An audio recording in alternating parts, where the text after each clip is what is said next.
Oh, hey guys, how you doing? Nick Janis from Guitar Interactive GI Plus. It's Monday, a little later than expected, but we're doing the thing that we do on Mondays, which is hang out and talk about the guitar. Specifically, we're talking about how to play all manner of notes on the electric guitar today because we are deep in shred season. It's spooky season elsewhere in the world. Here we are in shred season. First of all, if you are joining us for the first time, I want to take a moment and say hello, hi, how you doing? My name's Nick. Great to have you on board. If you're one of our returning cadre of streamers, or you're one of our very patient streamers who's waited the extra 15 minutes for us to land today, we did have some connection issues. It's new studio problems. Little teething troubles seems to have resolved itself. So nil desperandum, as they say. We are back in business. So yeah, if you're one of our returning cadre of streamers who's been waiting very patiently for the last 15 minutes for this whole thing to kick off, hi to you guys too. It is great to have you on board. We are, of course, in my new studio, which fills me with great joy and delight. I mean, look at all these amps that I'm surrounded by and all these guitars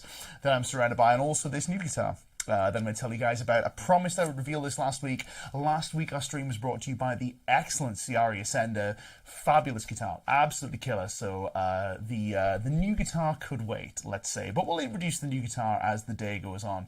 Also, very, very quickly, if you are enjoying what we're doing in these streams and you feel that you're getting some value out of it, a couple of ways you can help us keep the lights on and help keep the internet connection nice and strong. You can do the following. You can give us a thumbs up on whatever platform you happen to be watching on. If you're on YouTube, you can subscribe to us. It really does help the channel grow, helps us reach you when we're about to go live, and helps us notify you when we have the odd occasional little blip like we did today. Pardon me, had a cough, very dry already. So yeah, it helps us with all that sort of stuff. Also, you can go to this URL down here, get more guitar lessons, guitarinteractive.com/GI Plus, where you'll find lessons from myself, from Sam Bell, Rick Graham, Tom Quayle, Andy Wood, Andy James, the usual names that I keep saying, but believe me, there's so much good stuff in there. And we've got a whole bunch of shred content too, to help you on your shredding journey. Now, we're going to take a quick second and get in touch with everybody in the comments. Then I'll introduce my new guitar. In fact, I think I'll do that first. Tell you all about the new guitar before we go any further. So, for you guys who are wondering, this guitar is a Maybach Convair. Now, you may have seen Maybach guitars. We reviewed them in a recent edition of Guitar Interactive magazine. I was absolutely blown away by these guitars when I met them at the NAMM show in 2020. It was this year, it was 2023. It feels like such a long time ago, but it was only in like April. But man, just like fell in love with the guitars. They are absolutely killer. There's something in the aesthetic that I really, really like. The Convair is one of the models that you'll see me playing over the next few months, I would imagine. Got a Baron on the way as well, and the Baron is chef's kiss. Let me take a quick second and show you a little bit of a close-up on this as well. So what you'll kind of catch from this is a heavily relicked nitro body, really, really sexy. These are a pair of amber Spirit of 59 Paths, absolutely gorgeous, but you can also see if I turn it just the right way, this has an outrageous flame maple top hidden underneath the black, and the nitro is sinking into it, and it's just gorgeous. But take a look around the back, have a look at this. I know this is not a gear review, but I mean, look at that. How can you not? So, I absolutely love this guitar. I love the way it looks, love the way it sounds, love the way it plays. I'm planning, because I can't leave well alone, on getting some slightly taller frets in there. Apart from that, this guitar is getting left alone. Now, you PRS fans, fear not. Still got all the PRS over here. They're going nowhere, so you'll still see the PRS guitars. Fear not, right? They're not leaving us. They're staying. We'll still be using them on streams and videos, but this guitar has become my new favorite right now. Anyway, let's check in with the stream, see how everybody's getting on. We've got some great comments about last week's stream, where we did our first shred primer, talked about some shapes that we can use, talked about some strategies that you can use to play fast in these shapes. Today we're going to focus our attention on the process of building your core speed and how you can develop that, and some training principles that you might use to build this sort of thing. So we're going to get on to that. But first of all, let's just check in with the stream, see how everybody's doing. So PJ is the first in the house. PJ says, good evening, Nick and all. PJ, it's great to see you. BJ says, managed to get my picking hand from 120 to 138 on 3 upper string scales. That's very impressive. What's odd is that 124 is as difficult as 138. I don't understand that. I'm going to start that up because we're going to come back to that. It's an interesting phenomenon you've highlighted there, and we're going to get onto that. Marcin says, hello, Nick. Our Lamborghinis are waiting. We just need the keys to open them. Absolutely love it. Fabulous. If anybody knows what that reference is from, drop us a comment and let us know, right? Because that is a deep shred lore, deep cut. Who else do we have? Very quickly, a quick one here from our friend Jonathan. Jonathan is our editor-in-chief who's on the switchboard tonight. Shred guitar is once again on the menu. Who are some of your favourite shredders from the modern era of guitar? I want to know this from you guys, right? Who are your favourite modern shredders? As far as I'm concerned, I don't know. I don't know. Well, how are we defining modern, I guess? Because Guthrie is clearly the guy. I think Shredder he would balk at that, but we know what we mean. But yeah, depends. Who knows? Like my favourite guy, like Richie Kotzen a lot. Does Nuno Bettencourt count? He's making waves right now. Who knows? Anyway, Cowcat is in the house. Says PJ, because those BPM are at the threshold of the mechanism. Easy for me to say, mechanisms used on lower BPM. Basically, a new way of doing things is needed after that. That is actually quite close to the truth. It's quite close to what we're talking about. Marcin says, favourite shredders, Andy James, Gus G, Buckethead, Rick Graham, of course, Tom Quayle, Aaron Marshall from Intervals, Nick Johnson rips, for sure. I'm still angry at Nick Johnson because his name's a bit too close to my name and I'm like a year older than him, so I was using it first. That's all I'm saying. Sarah Godslayer is here. Says, what Cowcat said, but it's also because you're not used to the speed yet, so you tense your hand a bit to stay on the beat and to avoid going a tad faster or a tad slower. It's a very good observation. It's probably just a coordination issue in reality. Yeah, let's just see who else we have in the house. Kiko Lorero, Alex Hutchins, there are so many for sure. Helmet Strap is in the house. Good to see you. Phil Jones is here. Had to go last week's exercise. Is still mega slow, but with a bit of effort, I think I can get at least a bit faster. I would imagine you probably can. So we'll quickly just highlight a few more as we go. Let's see. Daryl Queen is in the house. Favorite modern shredders. Love the Legato guys. Tom Quayle, Jack Gardner. Jack Gardner's a fantastic guitar player. Just wonderful. We got some announcements from me. We got some stuff from you guys. We are going to get into the meat of today's session, though. Let's get stuck in. So I think it appears we're dropping our connection a little bit again, but hopefully the audio is good. We'll see how that goes. I'm going to keep my eye on this. I'll try and do the best I can with the upload speed that we've got. So anyway, listen. Let's get into the mechanism of building speed. This is some important stuff. So first things first, let's talk about speed, what it is, and how we measure it and how we develop it. So a few of you guys have highlighted the BPM thing going on here. For anybody who doesn't know, BPM refers to metronome markings. So that is how fast you set your metronome and what sort of subdivision you play along with at the metronome. This is the important bit because, you know, it's all fair and well to say I play at 200 BPM or I play at 150 BPM, but unless we have a subdivision to go along with that, it's kind of hard to really draw any conclusions. So let's go to a clean sound. You can see the Super Kraken changing away behind me. That is a thing that brings me great joy. If we start with the subdivision I've got set up right now, which is, the tempo I've got set up right now, which is 100 BPM. If I go here, hopefully you guys can hear that. We got some rock drums on the go. We'll go to the close-up cam. What I want you to do with me, real quick, let's go to the close-up cam. We'll take a good look at that beautiful guitar. We're going to try playing some stuff on our low E string without any left-hand notes. We're just going to hold down fret number 5, and we'll see if we can play this with a few different subdivisions. Now, the first subdivision we're going to play is going to be just quarters. So if this is our tempo, then our quarter notes are going to be like this. We've got a bit of slap-back echo on there. That's pretty cool, but let's turn it off. A little annoying. Yeah, that's good. We like that. Okay, piece of cake. Let's try moving to 8 notes like this. Now, you guys should be able to do just fine.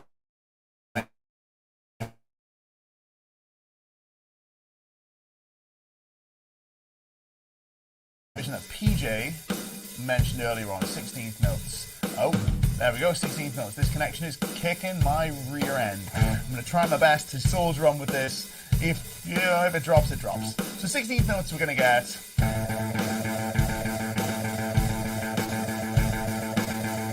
Now that should still feel pretty comfortable at this speed, because what we haven't done is we haven't crossed over into a territory where things start to, we need to start to conceptualize things differently. Now, PJ has highlighted something very interesting here with regards the tempo of 142 being as difficult as 138.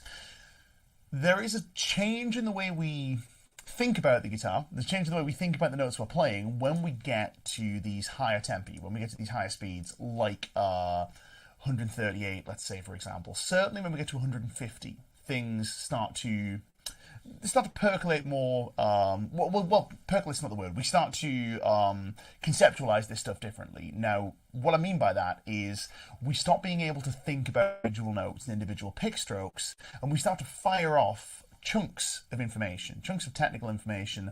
Like, for example, if we play those 16th notes, if I keep this at 100, but I play some 16th triplets, what we might get is something like this. So let's do 16ths. Now at this point, I'm still able to focus my attention on every individual pick stroke we're doing here. But as soon as I get to this sort of speed,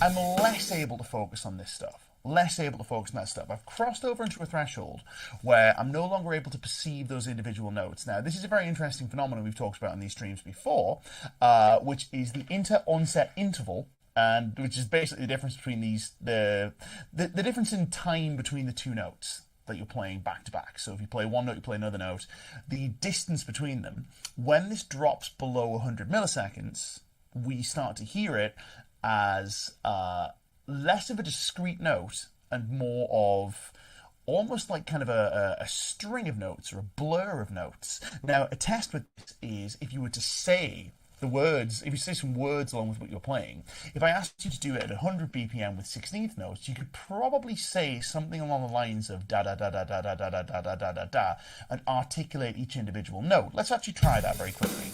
So if we go da da da da da da da da da da da da da da, that works just fine. But as soon as we get to this speed of 16 triplets, where we play, you're likely to start grouping this together. You're unlikely to be able to go da da da da da da da da da da da da. I certainly can't. And we're more likely to do something like da da da da da da da da da da da da, which might sound something like this, where we go da da da da da da da da da da da da da da.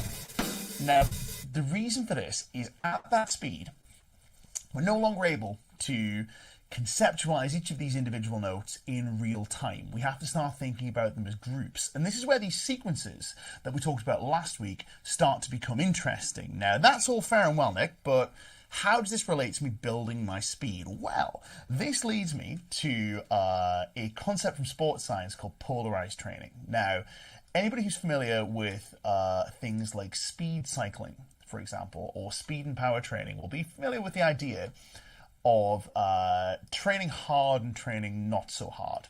So, for example, you might be familiar with the idea if you've done any sprint training, for example. It's okay if you haven't, by the way. If you go and I don't know what the hell this is all about. If you're training to become a sprinter, let's say, your training doesn't look very much like just sprint the 100 meters and then do it again only faster. It's like, yeah, we know. Trying to do that. Same is true for playing the guitar. You know, your process for getting faster on the guitar is not play the guitar fast and then do it again only faster. It's like, yeah, I know, that's what I'm trying to do. Rather, what a speed and power athlete's more likely to do in the training is they're more likely to do something along the lines of bouts of difficult training and then extended periods of less difficult training. Now, this is an interesting phenomenon that I've ported over to my own guitar practice a few years ago, seen huge benefits with, and I've also seen huge benefits with my students. So, to that end, we can talk about what that might look like and put it in a slightly more musical context. So, let's go to a backing track. Let's go to our backing track from last week, because you guys have been playing these exercises. We're going to go back to the Aeolian backing track and that G major scale shape that we played last week. Now, this is one that I know a few of you had some difficulty with on the low end. We're actually going to be doing some improvisation work with this week. So, interesting comment from our friend Paul Noah 5 says, "Is speed a product of accuracy?" To an extent, it is. To an extent, it is. However, you can be accurate and never play a byproduct. Rather, he's saying, yeah, sure. You can be accurate and never play fast. It's a possibility. There are lots of guitar players out there who are very, very accurate and don't play terribly fast, but you are probably never going to be able to play terribly fast if you can't play accurately. So that's a very interesting observation. But anyway, let's go to the backing track and the shape in question. So I'm going to throw the track on. I'm going to play this shape so we all know what we're doing here in case we have any new viewers. Let's see what the deal is. So real quick, our shape in question is going to be starting on fret number 3. I'm going to go back to my gain channel because gain is fun. Let's do fret number 3, fret number 5, fret number 7 on the lowest string. Play this. On the next string, same 3 frets. 2, 5, 7. There's our low 2 strings. Now, in terms of the strategy we use to articulate this, that's kind of down to you. Our next 2 strings, we have 4, 5, 7, 4, 5, 7 again. So once again, it's 3, 5, 7, 3, 5, 7, 4, 5, 7, 4, 5, 7. And then we're going to have on the highest two strings, 5, 7, 8, 5, 7, 8.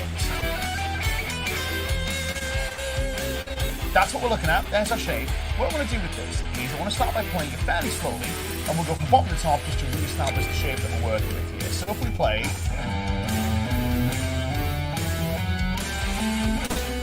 I'll keep you in this time.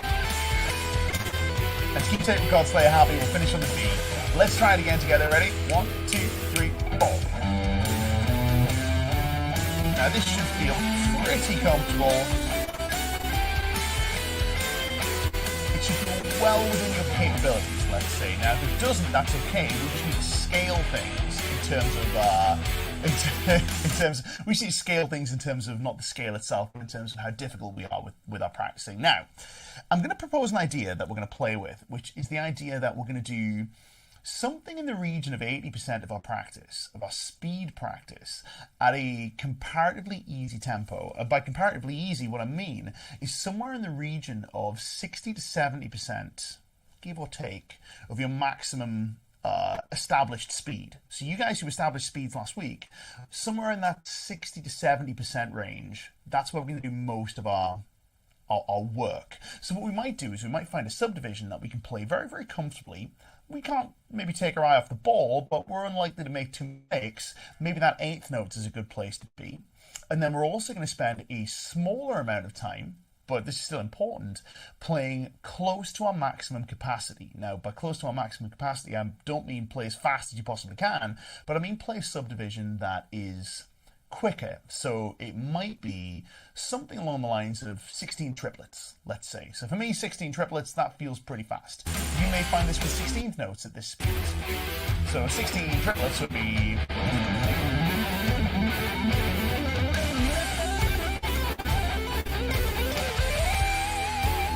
pretty quick, right? Pretty damn quick.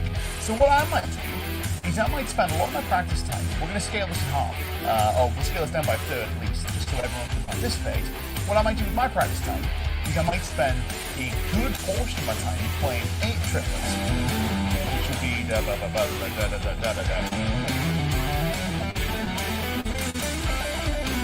Now in a minute, I'm just improvising fairly free with this stuff.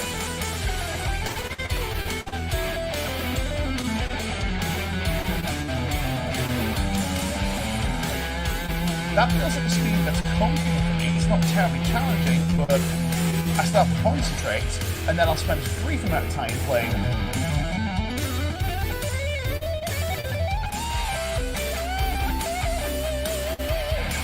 Really, really, really fast. Now, for the purpose of our demonstration today, we're not going to go that fast. We're going to do some 8th notes, some 16th notes. So again, with the backing track, this track is somewhere in that 140-ish region, I want to say, give or take. So we'll be playing some 8th notes, which will be ba ba ba ba ba ba ba ba ba ba. That's quarter notes. Ba ba ba ba ba ba ba ba ba ba ba ba ba might be our 8th notes when we go.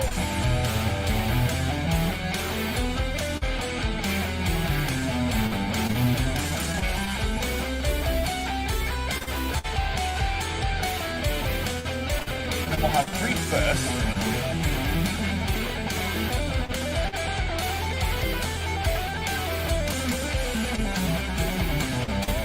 16th notes. Now, as far as the lines we play, here's how this is going to shake out. So I'm going to be encouraging you to improvise with this stuff, but you can just play some of the exercise lines that we played last week. They'll work just fine. So if you want to do those, that's going to work fine for you.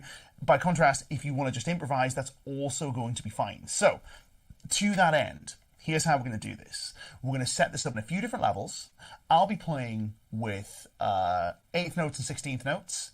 If you feel like the speeds that I'm playing are too fast, cut it in half. Do quarter notes. Quarter notes would be this. That's totally okay. And then when it's time to go fast, which I'll cue you for, we'll try and go on this fast, which is 8th notes. But we'll spend most of our time here. You know the shape we're doing. It's that same shape as before. 3, 5, 7, 3, 5, 7, 4, 5, 7, 4, 5, 7, 5, 7, 8, 5, 7, 8. Let's try it. Here we go. So, I'm going to begin, and I'm going to do this with my 8th note and 16th. And we'll use that C chord that we're playing here as the fast bit. So we're going to go something like this. I'll play. Where's my 8th?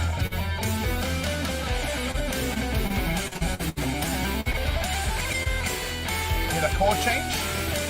So I'm going to play here. In fact, these are quarter notes, but they feel pretty good. And I'll go fast.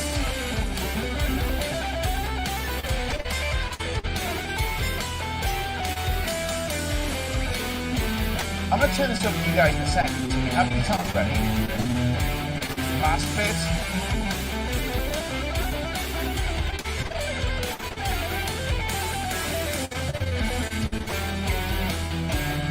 Let's try it together. Ready? You're going to start with the fast part. Let's do that now. And back to slow. So we're going to contrast this fast line with the slow line. Here's some slow. And ready? Now fast. There we go. And slow. I'm going to take another turn. So I'll go slow. Doing some exercises here. I'll go fast.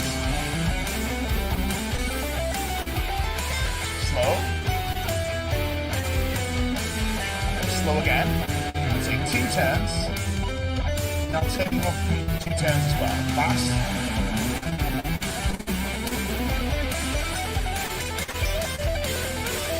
Your turn. Slow first. Now fast. Now slow.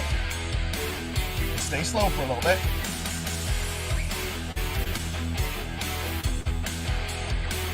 Alright, good. Now fast. And back to slow. Now we're going to stop that there. So what I want to hear from you guys, is how are you getting on with this slow, fast thing? Are you able to switch those gears? Is something different happening when you go fast? Is it something different happening when you go slow? Let me know in the comments what your results are from this stuff that we're doing today. Now, obviously, this is more of something that you would do over an extended period of time. This is more of a practice methodology rather than an instant win. But if you start to implement this kind of approach in your playing, I've heard it referred to as speed bursts, for example. I think Martin Miller talks about that. I know lots of other players have talked about that here. Tom talks about starting fast. So he talks about, Tom Quayle talks about being able to go from like a dead stop into something quick. So maybe something like this. So dead stop, 1, 2, 1, 2, 3, 4. Now that's challenging in itself because we don't have a little bit of a running period. But this is what these guys are kind of talking about, is this idea of contrasting slow stuff versus the fast stuff. Now here's an interesting one. Our friend Marcin is saying, quite easy, it's more difficult to make it interesting or stand out. Well, that is, I guess, more of a vocabulary issue rather than anything else. But here's the thing. The more time you spend developing these slower lines, the more things you will have to play when it's time to go fast. And this is something Guthrie's talked about, where Guthrie Govan has said any line that is worth playing fast should also be worth playing slow. Now, I don't think he put it in quite as black and white a terms as that, but that's certainly the way that I like to think about it. Like any line that's worth playing at a fast speed, it should be worth playing at a slow speed too. And what we mean by that is, you know, if the line's not going to be interesting or musical or appropriate if you were to play it slow, it's probably not a great choice if you were to play it fast. Now, in terms of vocabulary development, this is another like thing where this side of the practicing coin is really interesting, because what we get to do when we're doing these slow passages is we get to focus really hard on our execution. We get to focus really hard on our tone production, but also on developing lines that we like. And then when it's time to go fast, we can kind of rely on autopilot to an extent. So we may have something along the lines of, like the lines that I'm tend to be playing when I'm fast, I'm trying not to think super hard about them. I tend to think more about direction rather than in terms of like the actual. I think more in terms of contour, and certainly in terms of the pool of notes I'm choosing from. But I won't focus on each individual note because I trust that I've developed ways to get around the fretboard in my slower practice that are going to result in more interesting fast lines, if that makes sense. So the slow practice is really useful because it gives you a chance to refine the kind of vocabulary you're playing. It gives you time to experiment with new sequences, new combinations of fingers, new combinations of notes, and then the fast practice gives you the actual skill practice of playing fast, because ultimately, if you never play fast, you'll never be able to play fast. We have to do the thing that we're trying to get better at. There is a specificity principle at play here. You will never become a fast guitar player if all you ever play is very slow. But the actual developmental work is done at slower speeds. So it's kind of a what's the word? It's not a contradiction, but there is a little bit of a paradox going on there. So we've got some great comments coming in. I will talk about these as we go. I appreciate we started a little bit late today, so we'll run a little bit later if we can. Hopefully the connection is going to hold out. It is showing that it's a little unstable. We're getting this fixed. This is new studio teething problems. I'm not in the same building anymore. We're in a purpose-built like studio block. So there's like four studios, one's at the far end, 4 studios in the building that I'm in. We're currently working it out. It's been purpose built for this whole setup. I'm really happy to be here, but the internet connection is killing me. But that's fine. We're working really hard on it, and the guys who are putting the whole thing together, they're the best, and they're sorting it out. So anyway, some comments and questions. I'm going to take some of these right now, but if you have other questions, don't be afraid to drop them in the comments, because we'll be answering your questions as we go further forward. So a quick one from, I think, a new commenter, perhaps not a new viewer, but certainly a new commenter. Barracuda007, is great to have you on board. Is there a downside to over practicing chromatic exercises? I'm going to give a predictably vague answer to this. There is a problem to over practicing the same exercise, the same chromatic exercise. So if what you mean by the chromatic exercise is something like this, where we take this idea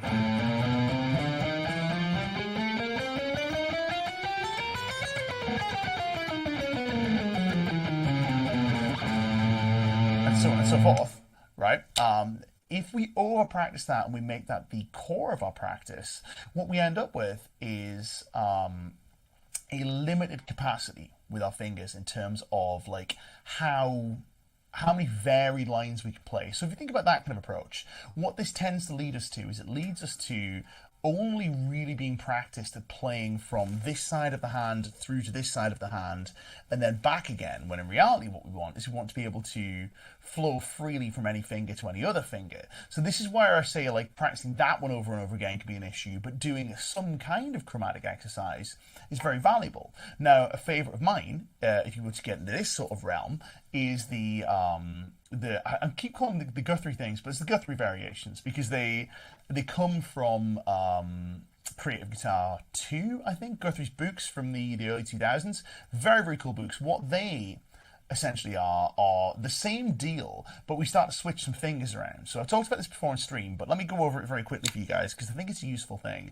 We know how you're going to practice it. You can practice it with this slow fast thing that we've just talked about. But what we might have is we might have something where we play 1, 2, 3, 4 like this.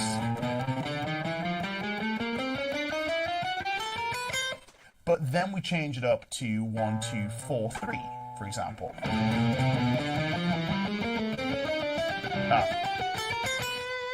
And then maybe we do 1, 3, 2, 4. And then we do 1, 3, 4, 2.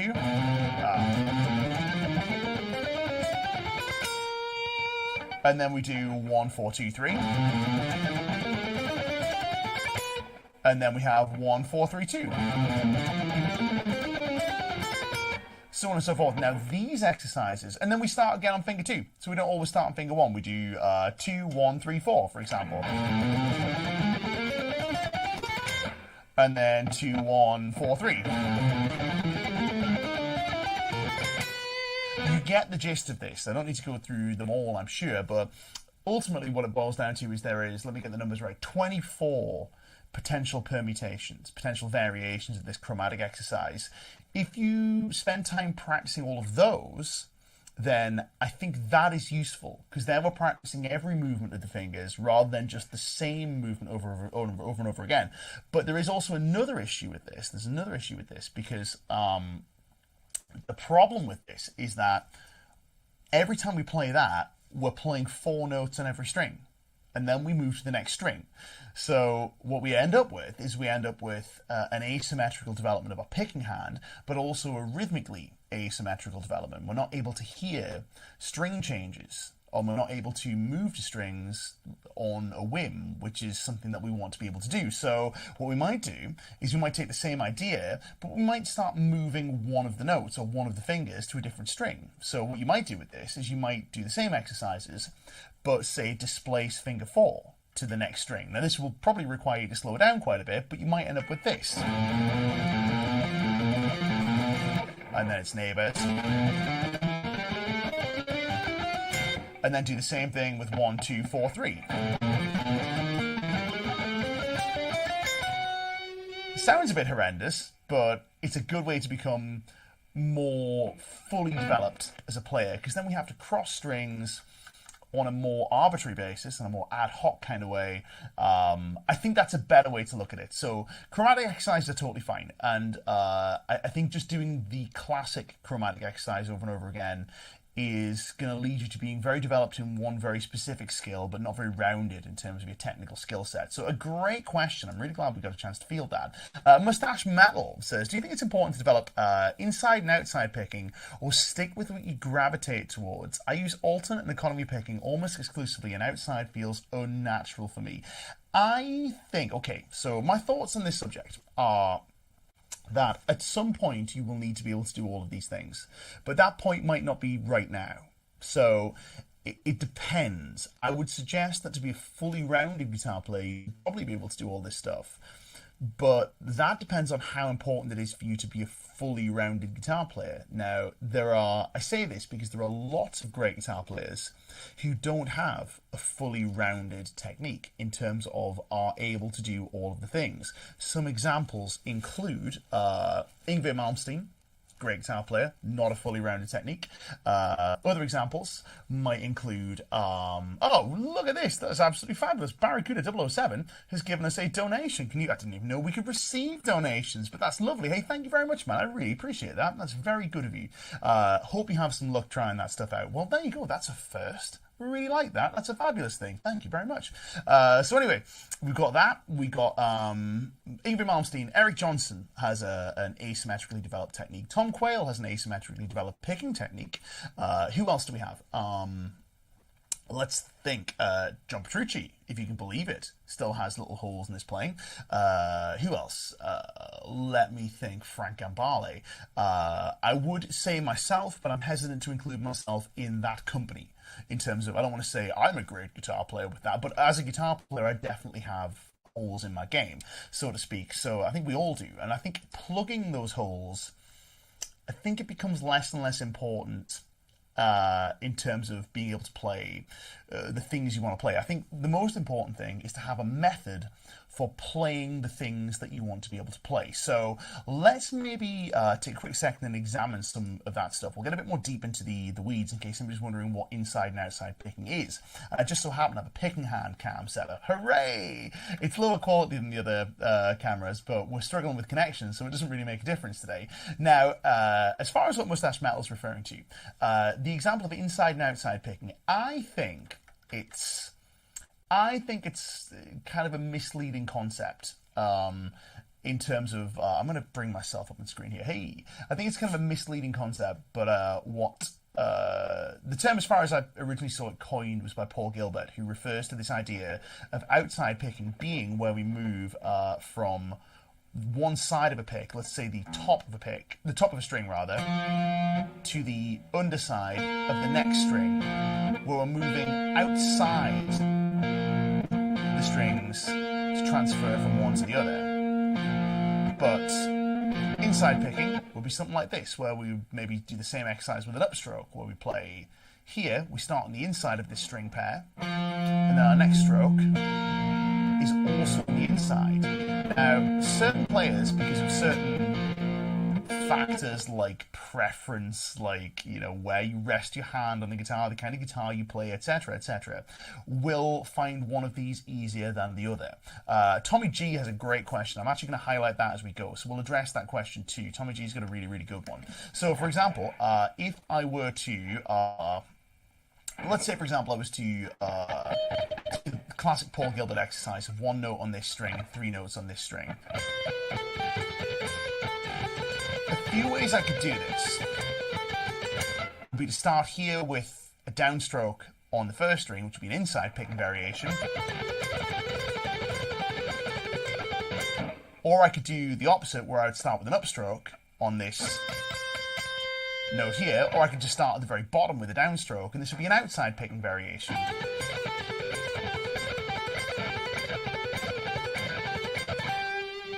Now, myself, I tend to err more on the side of economy picking. So this economy picking is essentially, you could think about it as the elimination of outside pick strokes. What do we mean by that? Well, if we could take our scale shape from before, which is this guy, and we were to play those variations that we played last week, if I was to pick this with strict alternate picking, I would have to start with an outside pick stroke to transition from the first string to the next string, and then an inside pick stroke after that. Now, an economy picking approach would dictate that I play down, up, down, and then sweep to get to the next string. Now, that's useful if we have an odd number of notes on a given string, because an odd number of notes will allow us to then sweep to get to the next string.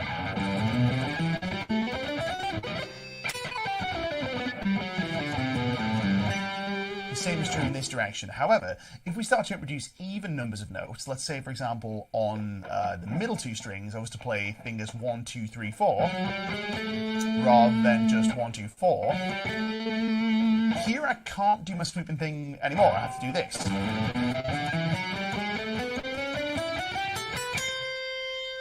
I'll do that again so you can see. Now, this is a picking approach that is somewhat like the economy picking thing, but I guess you could more accurately call it directional picking.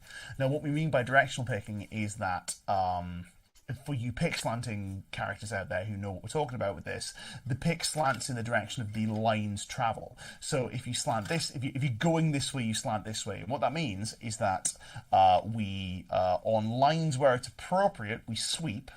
And then we use inside pick strokes where we have to. This is akin to the Eric Johnson approach, for example, but Eric only does it one way. So he would take this idea of using escape pick strokes where possible,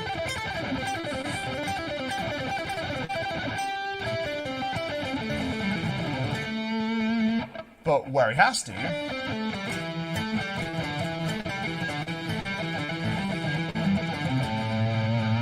he'll use a sweep. Now, if you guys want to know a little bit more about this sort of thing, about this business of economy picking and all that sort of thing, I actually have a course on the subject, and the course is available as part of your GI Plus membership. I'm going to take a quick second to show you this in case any of you haven't seen it. Regular viewers will be familiar with this.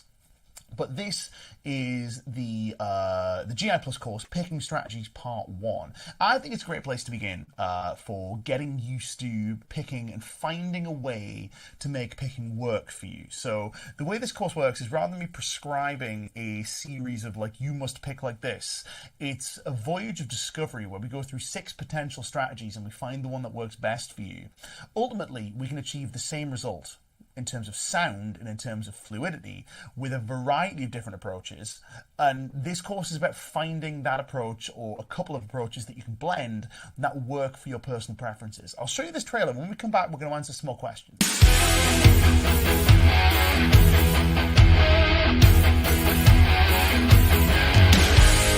Does your picking feel uncoordinated and sometimes you miss notes or fluff transitions from string to string, maybe a little bit like this?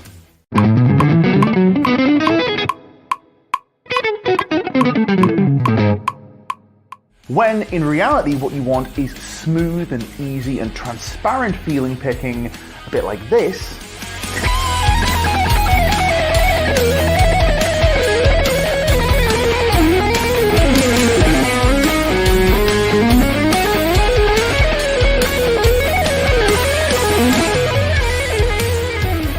Or maybe you've been sold on the idea that there's one specific way that you have to pick on the guitar and everything else is wrong, but that particular cookie cutter approach just doesn't work for you. It feels unnatural. It almost feels like you're fighting your own body to try and make it work. Well, Picking Strategies Part 1 is the course for you.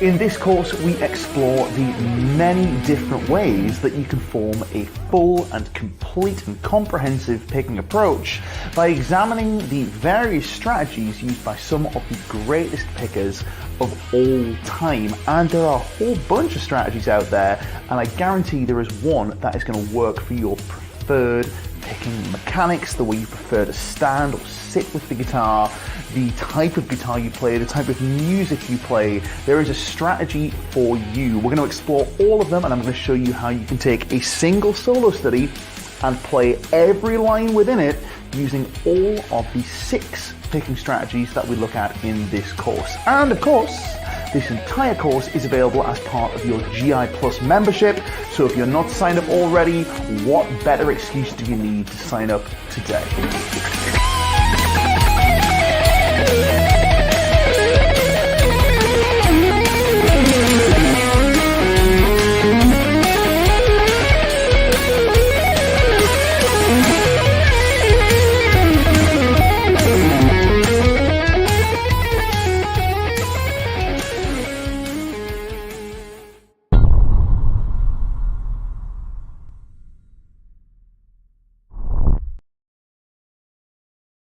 So that's a look at Picking Strategies Part 1. That's one of the courses that's available as part of your GI Plus membership, including I don't know how many others, loads of them, just crazy amounts, right? Go to the link down here to access that course. It'll take you to the GI Plus site. You can sign up for a month. It costs you absolutely buttons. It still costs you only like less than $100 to sign up for the whole year if you wanted to get a year's worth out of there. It's a little cheaper to sign up annually, but it's still pretty cheap to sign up monthly.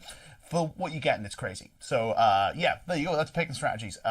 Fun fact, incidentally, when I was making that course, I deliberately used a white pick, even though it was not my favorite pick. Deliberately used a white pick, just so you guys could see what was going on. I normally like these guys. These are like, let's show it to this camera. These are the 1. Oh, look at that. Autofocus. These are the 1.5mm Dunlop flows. I like those a lot, but yeah, that's just me. So anyway, got some more questions. We're going to highlight these as we go. Tommy G says, relative newcomer here, picking question. Is there a reason my pick getting stuck? I'll absolutely fly for some notes and even whole runs some days and then seemingly randomly stop dead, stuck pick. Now, I think there is. There's a few reasons this could be, and we're going to highlight a few of them. So first of all, we're going to take two possible scenarios here, because these are things that a lot of people will face. The first scenario is that your pick gets stuck on a single string. This is the easiest one to solve. So if your pick gets stuck on a single string, let's say, for example, we're playing the classic, let's go to this camera actually, the classic Malmsteen sequence where we play, hey, Marcin plays the same picks as me. I must be doing something right, because Marcin knows what's going on. He's got a good eye for gear, as our friend Marcin, and he's a fabulous guitar player too. So if, for example, we're playing the classic Yngwie Malmsteen 4 notes up a string thing, which would be some variation of this.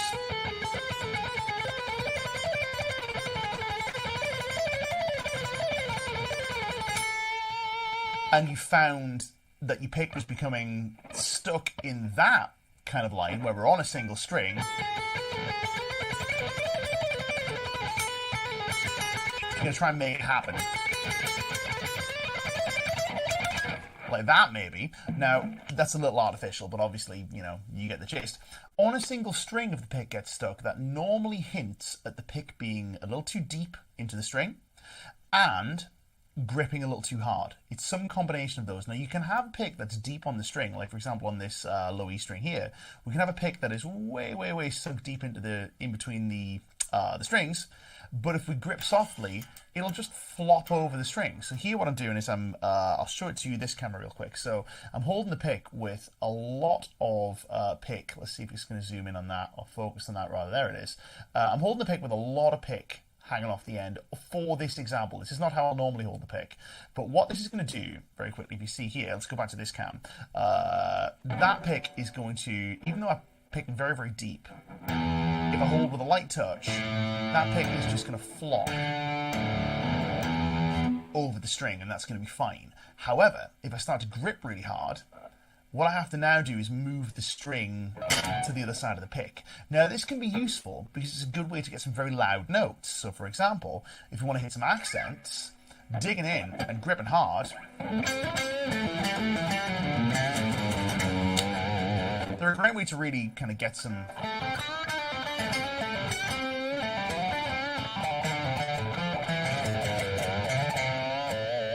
loud, squawky notes out of the guitar. That's cool, but they're not the best for playing terribly intricate lines. So ways we can solve this. We can solve this by using a little less pick on the string. What I mean by that is just dipping the pick not quite as far past the string and trying to use more of just the tip, for example.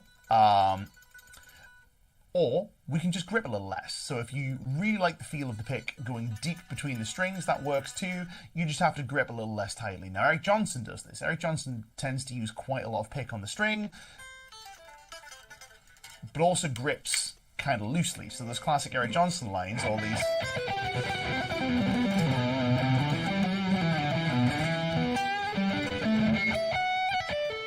should never complete without delay.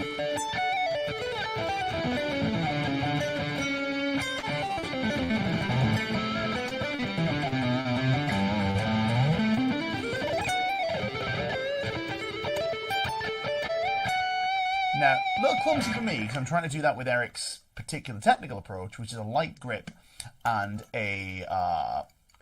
quite a deep pick touch, if you want to call it that, quite pronounced pick depth. For me, I would solve that problem by still gripping with a fairly reasonable grip. I'm not going to power grip the pick, but I would just use a little less pick on the string, which would enable me to play a lot more fluidly. Even on those pentatonic lines.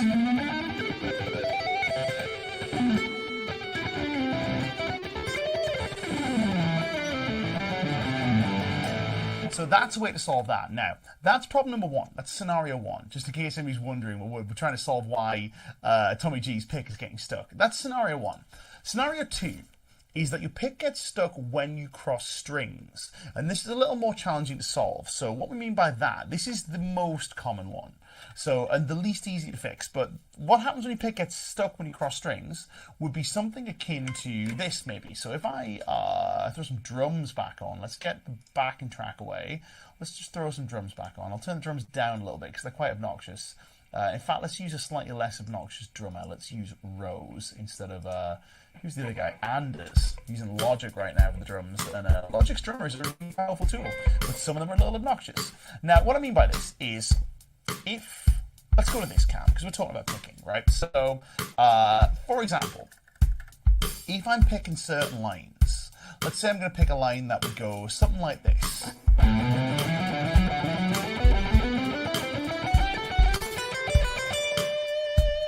Now, what you might notice with that, I'll play it again.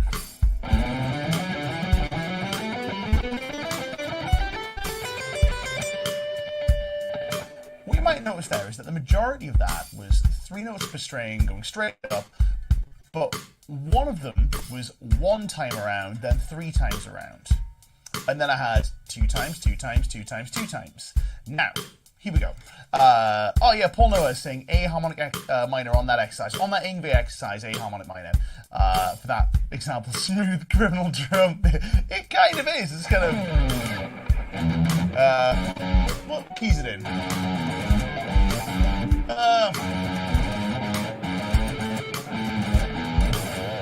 Slow for that, but it's not a million miles off. So anyway, yeah, smooth criminal in F sharp. If it's not, then it is now. So anyway, the string crossing thing. Now, the issue with this is, in order to effectively cross strings in the guitar, we need to manipulate the angle that our pick stroke is traveling at. What do I mean by that? I don't mean this angle. What I mean is, are you traveling in this kind of direction, or are you traveling in this kind of direction? Both of these pick strokes feel like they're in a straight line, as far as I'm concerned. So that feels like I'm picking in a straight line. This feels like I'm picking in a straight line, for example. So we have this, right? This particular picking position will enable me, after an upstroke, to clear the strings and transfer my plectrum to any other string, because I'm not down on this side of the strings, if that makes sense. If I do a downstroke, I'm now kind of stuck because I'm touching the A string. My pick is on this side of the strings. It's in the upside down. And then I have to lift the pick to be able to get to the next string and do an upstroke. If I'm using this picking posture, I'll explain what these postures are in a second. So that's fine if I'm playing something that finishes with an upstroke. For example, I play this. Now, that's going to cause me trouble, but these lines I'm going to be able to fly with, because each one of these lines finishes on an upstroke.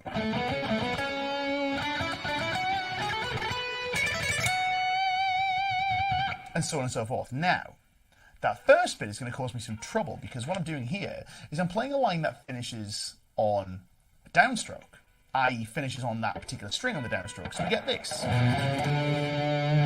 Now that gives me some problems if I'm going to play in this picking position. What I have to do is I have to reorient my hand for this line only, so that now I'm moving still in a straight line, but in the opposite direction. So here I'm going, and the pick is clearing the strings on a down pick. This is what we refer to as upward pick slanting in Troy Grady language, or downstroke escape is another way of referring to it. Troy's changed his language quite recently. He is the guy for this sort of stuff. We're just living in his world. But he wants this stuff communicated. So this is not proprietary language. You know, he wants people to talk about this stuff. So anyway, there is our downstroke escape. Here's our upstroke escape, which is going to follow.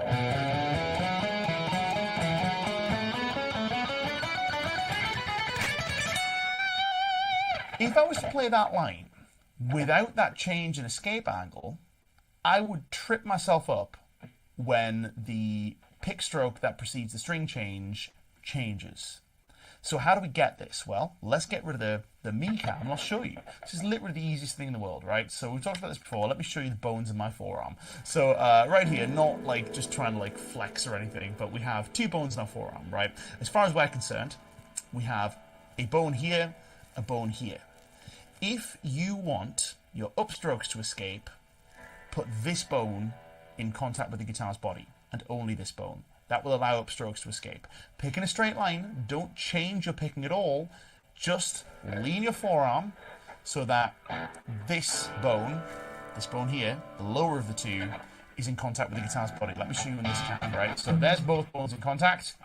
There's just this bone here in contact, right? Watch the angle that puts my picking at. If I turn this way, right? So we go here. I'm picking a straight line, but notice how those upstrokes are pulling clear of the guitar's body. If you want to do the opposite, just put both bones in contact. Both bones in contact with the guitar's body. Notice how that has changed my picking angle. So now, my upstrokes are very useful.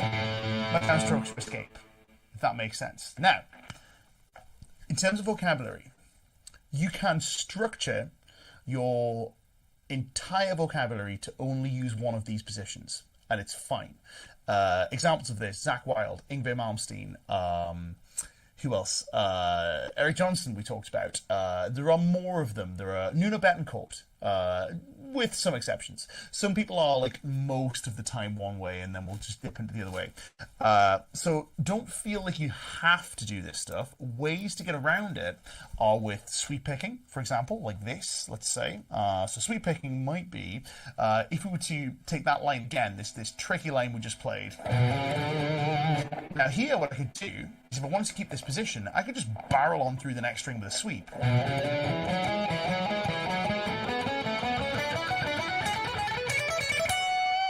So anytime there would have been an upstroke, I can just sweep.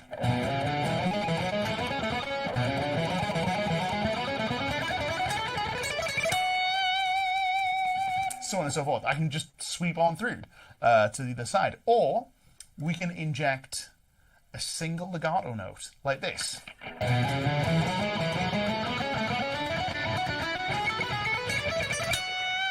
You'll hear this in Malmsteen's playing, for example, in these lines. Do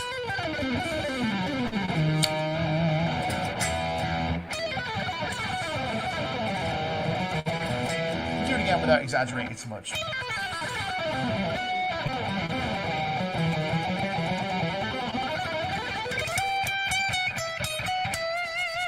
And again here.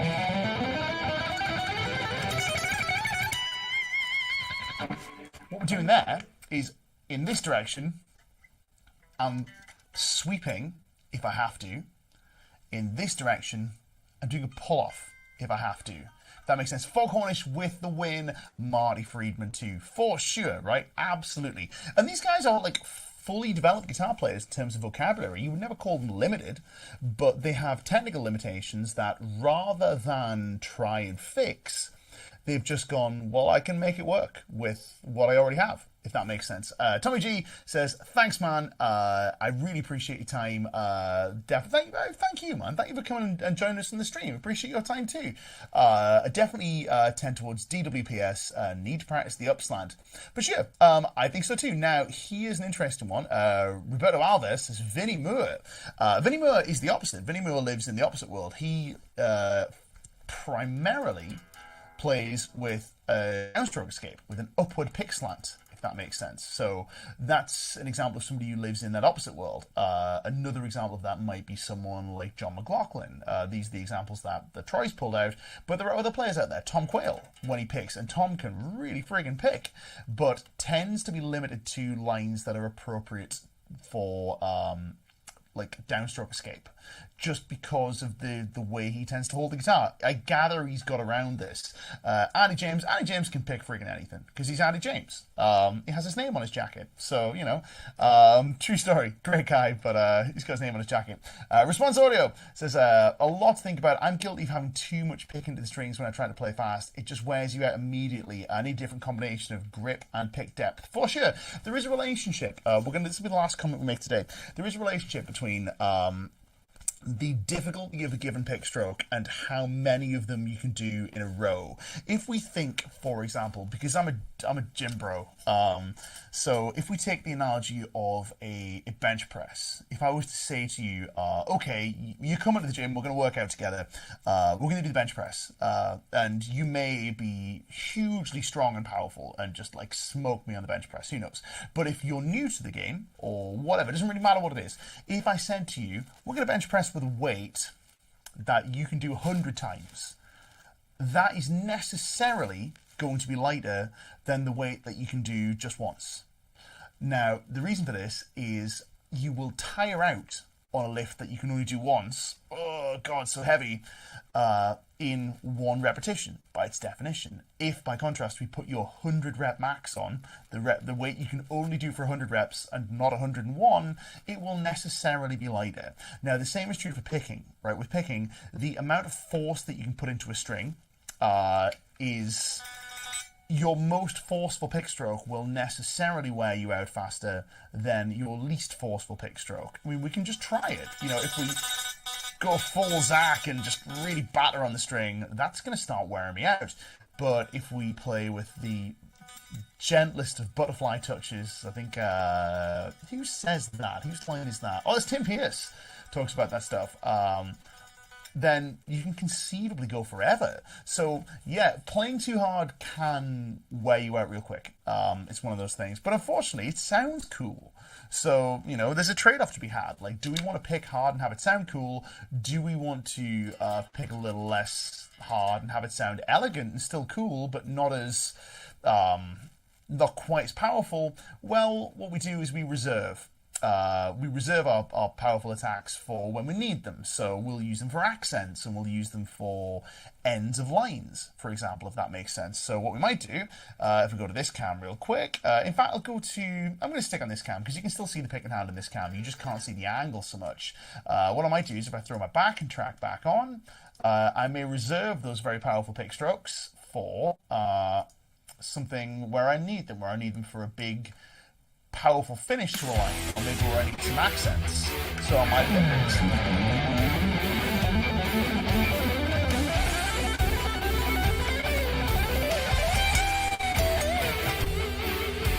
Now, because this guitar is so loud acoustically, you'll be able to hear the pick strokes through my dialogue mic. So you'll be able to hear where I'm digging in and where I'm being a little more gentle.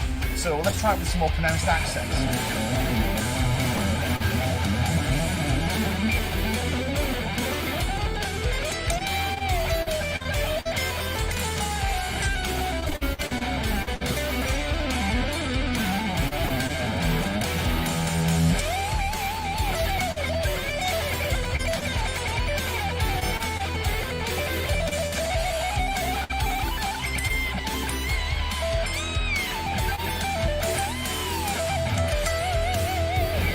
Hopefully you can pick that up again through the dialogue mic. I deliberately left that live, and I don't have a ducker on the mic, so you can hear that there are times when you dig in and have it really snap and really pop, but there are other times you want to kind of reserve that stuff. Now, this is also true in non-shreddy playing, if that makes sense. So, you know, you don't always want to pick every note as hard as you possibly can.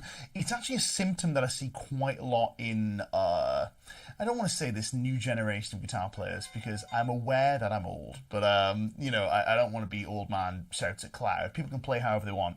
But something I do notice is there is a lot of pick hard all the time going on, and I feel like it just gets really, it loses its effect very quickly, if that makes sense. So, but then people can pick however they want. So, a quick question for Foghorn is: does anybody here playing eights? It helps, especially with standard tuning. I've played eights for a very long time. I'm playing tens on this guitar right now because this guitar is 27.5-inch scale. So I feel like tens really suit this guitar. I have nines on many of my other guitars that have a slightly longer scale length. But I used to use eights. Stopped using eights when I started lifting weights. Hooray! Funnily enough, not because I don't like them, but because I wasn't able to control them as much. I had a bit more strength in my hands, and I couldn't hang on to the 8 thing anymore, but I love them. I think they're great. They sound really, really good, if that makes sense. So anyway, guys, thank you so much for having me. My name's Nick Jennison for Guitar Interactive GI+. A couple of quick reminders. First of all, we normally do this at 8 p.m. UK time, so if you're a new viewer, make sure you hit that subscribe bell. We do these free lessons. They're an hour long, free lessons, every Monday, 8 p.m. UK time. We're going to have our connection sorted out next time we do it from my studio. We are streaming again next Monday. That is going to be from our London headquarters. And then we're back here in my studio the following week. Also, we're going to be doing some streams on the Lick Library guitar channel, YouTube channel. So if you're not subscribed over there, head over there, subscribe too. We've got a bunch of streams coming this month with those guys too. If you want to help us keep the lights on, you can go to guitarinteractivemagazine.com/GI+. Apparently, we can receive donations now from our very generous friend Barracuda007. That was very kind of you. Thank you very much. That's really good. Really good of you. Also, yeah, if you're not subscribed, please do. If you're not on our mailing list, then get on the mailing list. We'll let you know when we're about to go live. It'll be lovely to see you. Thanks for coming and joining me. My name's Nick Jennison with Guitar Interactive. We are coming back next week with more of the shred stuff. But in the meantime, let's do even more of the shred stuff. I will see you guys next week. Let's go to these cameras and let's play the same track, but let's move it to Lydian, because Lydian is fun. We like Lydian. Okay, here we go. Let's do it. My name's Nick Jennison. See you guys next week.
Thanks for having me, guys. I'm going to continue playing my gorgeous new Maybach guitar, which I really, really love. I've been playing this guitar in streams from the forward.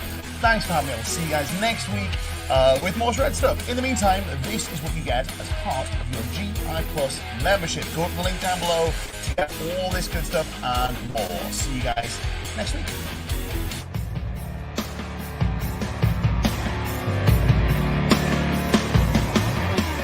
My name's Nick Jennison, and it's a pleasure to introduce to you GI Plus, the brand new lesson platform brought to you by Guitar Interactive.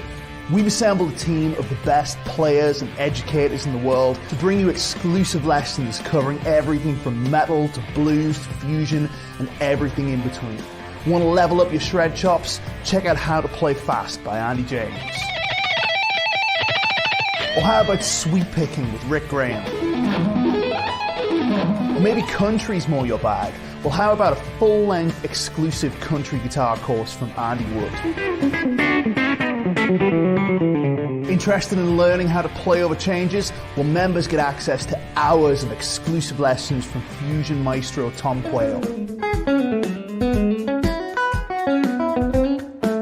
Or maybe you want your playing to sound more soulful? Well, who better than Chris Buck to show you how it's done? Or perhaps you want to learn the secrets of the masters. Well, members get access to over 60 feature-length tech sessions where our tutors painstakingly decode the styles of players like David Gilmour, Eddie Van Halen,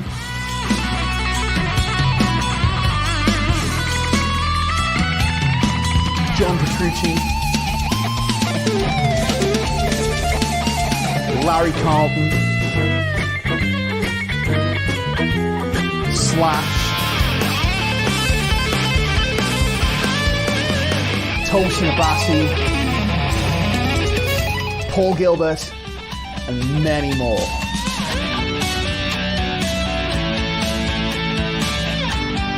You get all this along with exclusive live webinars, free backing tracks, competitions, and so much more. So what are you waiting for? Sign up for GI Plus today.